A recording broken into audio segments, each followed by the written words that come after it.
Sai Ram. Chapter 33. Greatness of Uddhi. Scorpion sting and plague cases cured. Jamner miracle. Narayan Rao's sickness. Balabua Sutar. Appa Saheb Kulkarni. Haribau Karnik. In the last chapter, we described the greatness of the Guru. Now, in this, we will describe the greatness of Uddhi. However, both are interlinked. The greatness of Uddhi is due to the spiritual grandeur of Baba. Preliminary. Let us now bow before the great saints. Their merciful glances will destroy mountains of sins and do away with all the blemishes of our character. Their talk gives us good teachings and confers on us invaluable happiness. Their minds do not know any difference, such as this is ours and that is yours. Such differentiation never arises in their minds. Their debts, obligations will never be repaid by us in this birth, as well as in many future births. Uddhi. It is well known that Baba took dakshina from all, and out of the amount thus collected, he spent on charity and purchased fuel. This fuel he put in the duni, the sacred fire which he kept ever burning. The ash from this fire was called Uddhi, and it was freely distributed to the devotees at the time of their departure from Shri. What did Baba teach by this Uddhi? Baba taught by this Uddhi that all the visible phenomena in the universe are as transient as the ash. Our bodies, composed of matter of the 5 elements, will fall down after all their enjoyments are over and be reduced to ashes. In order to remind the devotees of the fact that their bodies will be reduced to ashes, Baba distributed Uddhi to them. Baba also taught by the Uddhi that the Brahma is the only reality and the universe is ephemeral, and that no one in this world, be he a son, father or wife, is really ours. We come here in this world alone and we have to go from here alone. It has been found that the Uddhi cured many physical and mental maladies, but Baba wanted to repeat into the devotees' ears the principles of discrimination between the unreal and the real. He taught non-attachment for the unreal by his Uddhi and Dakshina. The former Uddhi taught us discrimination and later Dakshina taught us non-attachment. Unless we have these two things, it is not possible for us to cross over the sea of the mundane existence. So Baba asked for Dakshina, and while the devotees took leave, he gave Uddhi as prasad, besmeared some of it on their foreheads, and placed his boon conferring hand on them. When Baba was in a cheerful mood, he used to sing merrily. One such song was about Uddhi. The meaning of this song was, "O playful Ram, come, come and bring with you sacks of Uddhi." Baba used to sing in very clear and tender tones. So besides the spiritual implication of Uddhi, it had also its material significance. It conferred health, prosperity, freedom from anxiety and many other worldly gains. So the Uddhi has helped us to gain both our ends, material as well as spiritual. We shall now begin with the stories about the Uddhi. Scorpion sting. Narayan Motiram Jani of Nasik was a devotee of Baba. He was serving under another devotee of Baba by name Ramachandra Vaman Modak. Once he went to Shri with his mother and saw Baba. Then Baba himself told him that her son should start independent business. Some days after this prophecy turned true, Narayan Jani left service and started a boarding house, Ananda Ashram, which thrived well. Once a friend of this Narayan Rao was stung by a scorpion, and the pain caused by it was severe and unbearable. Uddhi is most efficacious in such cases. It is to be applied on the point of pain, and so Narayan Rao searched for it but found none.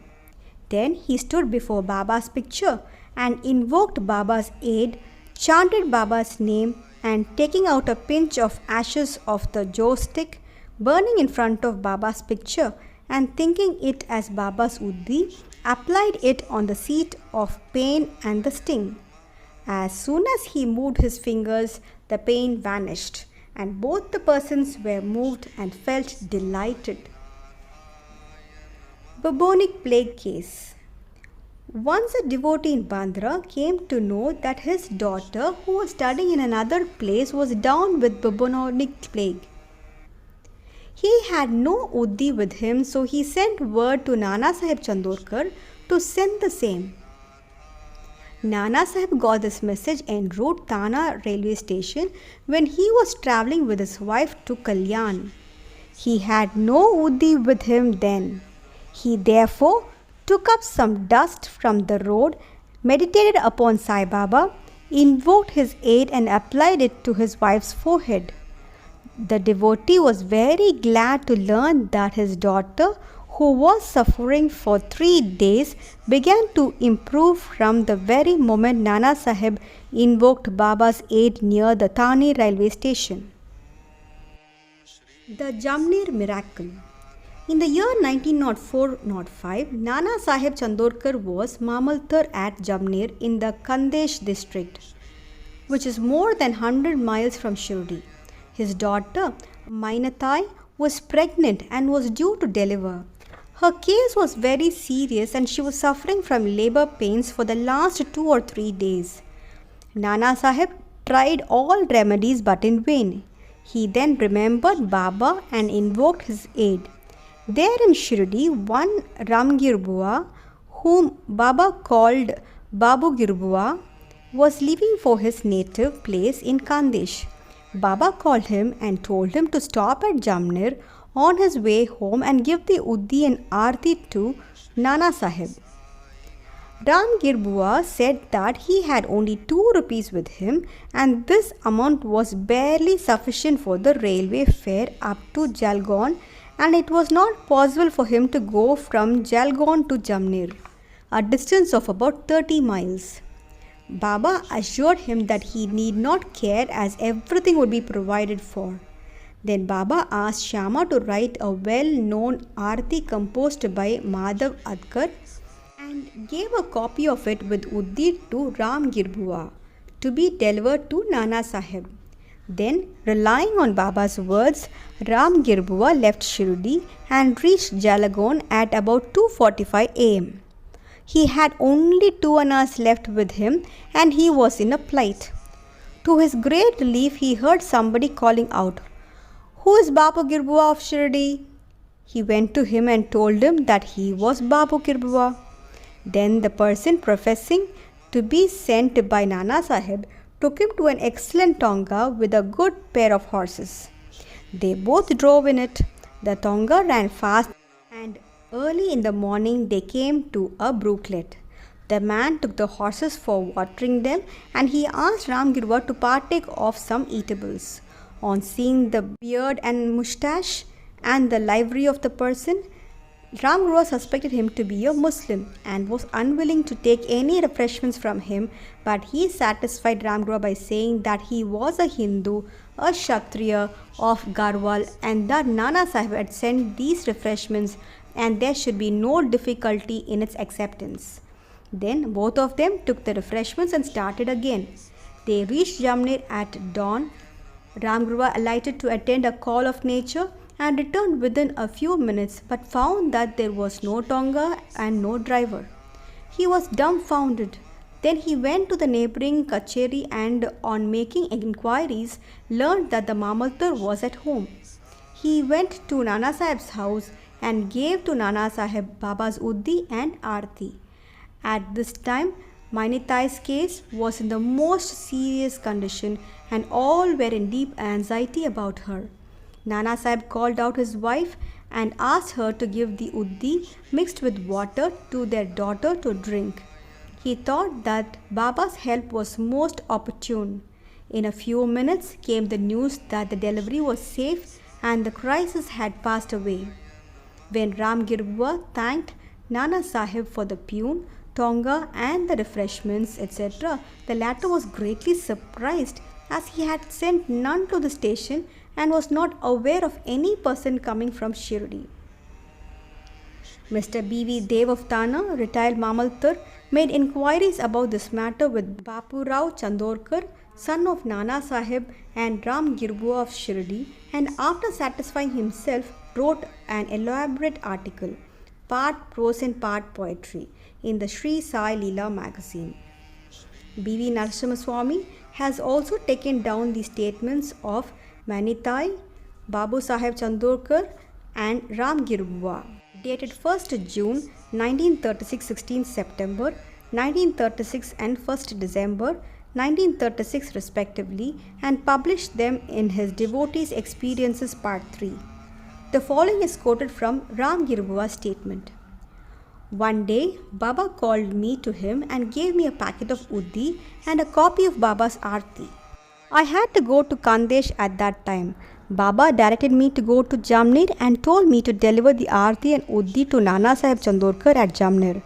I said to Baba that all I had was ₹2 and asked him how that could take me by train from Koprigon to Jalgaon and next from Jalgaon to Jamner. Baba said, God will give. That was a Friday and I started at once. I reached Manmad at 7:30 p.m. and Jalgaon at 2:45 a.m. At that time, plague regulations were in force and I had much trouble. I was to discover what I should do to get to Jamner. At about 3 a.m., a peon in boots, turban and equipped with other details of good dress came to me and took me to a tonga and drove me on. On the way at Bagur, I took refreshments. We reached Jamner early in the morning and by the time I attended Call of Nature, the tonga and its driver had disappeared. Narayan Rao. Bhakta Narayan Rao, father's name and surname are not given, had the good fortune to see Baba twice during the latter's lifetime. 3 years after the passing away of Baba in 1918, he wanted to come to Shirdi but could not. Within a year of Baba's Mahasamadhi, he fell sick and suffered much.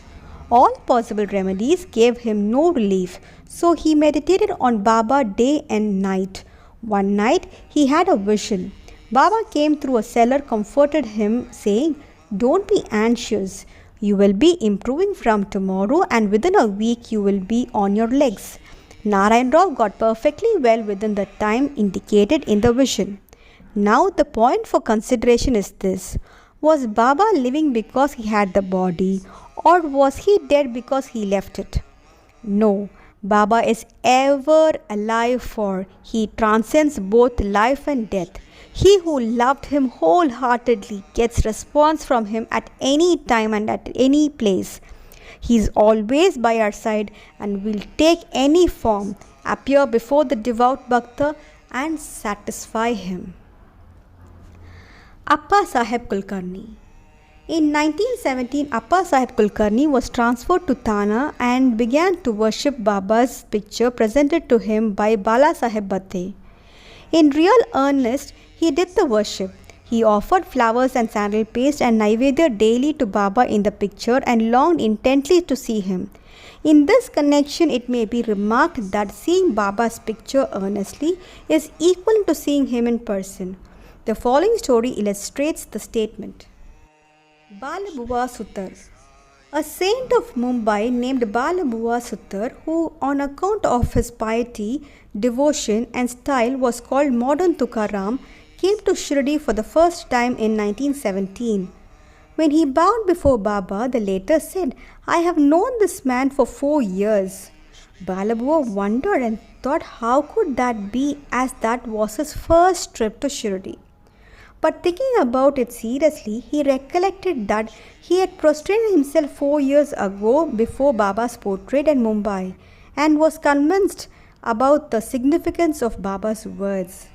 He said to himself, how omniscient and all-pervading are the saints and how kind are they to their devotees. I merely bowed to his photo, but this fact was noticed by Baba, and in due time he made me realize that seeing his photo is equivalent to seeing him in person. Now we return to Appa Sahib's story. While he was in Thana, he had to go on tour to Bhiwandi and was expected to return after a week. In his absence, the following wonderful thing took place on the third day. At noon, a fakir turned up at Appa Sahib's house. His features resembled exactly those of Baba's photo. Mrs. Kulkarni and the children all asked him whether he was Sai Baba of Shirdi. He said no, but that he was an obedient servant of his and came there at his order to inquire after the well-being of the family. Then he asked for dakshina. The lady gave him a rupee. He gave her a small packet of uddi and asked her to keep this in the shrine. Then he left the house and went away. Now hear the wonderful Leela of Sai. Appa Sahib could not proceed with his tour as his horse fell sick at Bhiwandi. He returned home that afternoon and learned from his wife about Fakir's visit. He got very restless as he did not have the darshan of the fakir. Moreover, he did not like that only 1 rupee was paid to him as dakshina. He said that had he been present, he would have paid not less than 10 rupees. Then he immediately started in quest of the fakir and searched for him in the masjid and other places without taking any food. His search was in vain. He then returned home and took his food. The readers may remember here Baba's dictum in chapter 32 that God's quest should not be made on an empty belly. Then after meals, he went out for a walk with a friend, Mr. Chitra. After going some distance, they saw a man approaching them rapidly. Appa Sahib thought that he must be the fakir that came to his house at noon, as his features tallied with those of Baba in the photo. The fakir immediately put forth his hand and asked for dakshina. Appa Sahib gave him a rupee. He demanded again and again, and so Appa Sahib gave him 2 more. Still he was not satisfied. Then he borrowed rupees 3 from Mr. Chittur and gave them to him. He wanted still more. Appa Sahib asked him to accompany him to his home. Then they all returned home and Appa Sahib gave him 3 rupees in all 9. He took unsatisfied and demanded again. Then Appa Sahib told him that he had a currency note of rupees 10. The fakir asked for the same, took it and returned the 9 rupees and went away. Appa Sahib had earlier said that he would pay 10 rupees and that sum was taken from him and 9 rupees consecrated by Baba's touch were returned to him. The figure 9 is significant. It denotes the 9 types of devotion. It may also be noted here that Baba gave 9 coins to one Lakshmi Bai Shinde at his last moment. Appa Sahib examined the uddi packet and found that it contained some flower leaves and akshata. Then sometime afterwards, he got a hair from Baba when he saw him at Shirdi.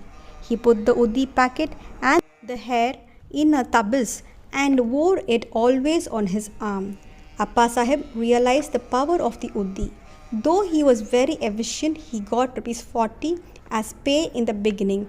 But after he secured Baba's photo and his uddi, he got many times more and also got much power and influence, and along with these temporal benefits, his spiritual progress was also rapid. So those who are fortunate enough to get Baba's uddi should after bath apply it on the forehead and take some of it mixed with water as holy tirth.